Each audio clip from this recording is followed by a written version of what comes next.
ثانی انٹرنیشنل حج عمرہ tours and travels حج عمرہ جانے کے خواہش مند حضرات اسکرین پر دیے گئے نمبرز پر کال کریں۔ الحمدللہ وحدہ والصلاة والسلام علی من لا نبی بعدہ اما بعد اعوذ باللہ من الشیطان الرجیم بسم اللہ الرحمن الرحیم فلا تقل لہما اف ولا تنہرہما صدق اللہ العظیم۔ صدر محترم، حضرات علماء کرام اور میرے عزیز بھائیوں، پردہ نصیب ماں بہنوں، ماں باپ اپنی اولاد کے لیے عظیم ترین دولت ہے۔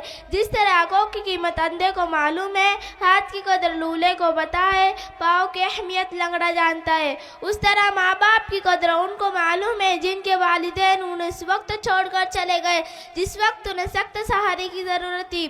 آئے آج اس نعمت عظمیٰ کے بارے میں کچھ معلومات حاصل کریں تاکہ ہم بھی ہمارے والدین کی قدر و قیمت سمجھ کر ان کی خدمت کر سکیں۔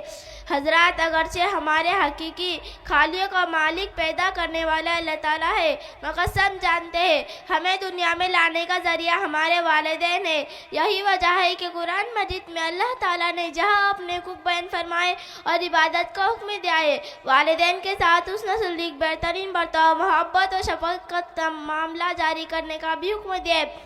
ارشاد باری ہے فَلَا تَقُل لَّهُمَا اُفٍّ وَلَا تَنْهَرْهُمَا، تم اپنے ماں باپ سے نہ جھڑکو، ان سے اف تک نہ کہو، ان کے لیے محبت و فرما برداری کا دامن چھپائے رکھو اور ان کے ساتھ نرم نرم کف تعلق کرو۔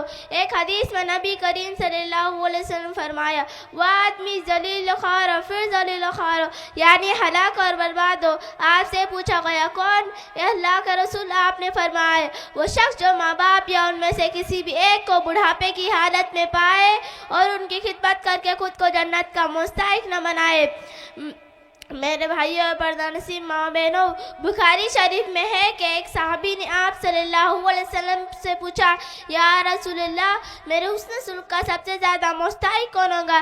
آپ صلی اللہ علیہ وسلم فرمایا تمہاری ماں۔ اس نے دوسری مرتبہ پوچھا تو آپ نے فرمایا تمہاری ماں۔ اس نے تیسری مرتبہ پوچھا تو آپ نے فرمایا تمہاری ماں۔ اس نے چوتھی مرتبہ پوچھا تو آپ نے فرمایا تمہارا باپ جنت کے دروازوں میں سے بہترین دروازہ ہے، تم چاہتے ہو ان کی نافرمانی کر کے انہیں ضائع کر دو یا ان کا دل خوش کر کے ان کی حفاظت کرو۔ آپ صلی اللہ علیہ وسلم فرمایا جنت تمہاری ماں کے قدموں کے نیچے ہے۔ میرے بھائی اور بہنوں، بڑے خوش نصیب لوگ جو ماں باپ کی خدمت کر کے خود کی دنیا اور آخرت کو خوبصورت بنائے رہے ہیں، اور بڑے بد نصیب لوگ جو ماں باپ کی نافرمانی کر کے خود کی دنیا اور آخرت کو جہنم بنا رہے ہیں۔ یاد رکھو جو ماں باپ کو ستاتے ہیں وہ ایک دن ستائے جائیں گے۔ ماں باپ کو ستانا ایسا گناہ ہے، اس کا عذاب دنیا میں جلدی ملتا ہے اور آخرت کا عذاب الگ۔ اللہ تعالی ہم سب کی حفاظت فرمائے اور نیک عمل کی توفیق عطا فرمائے۔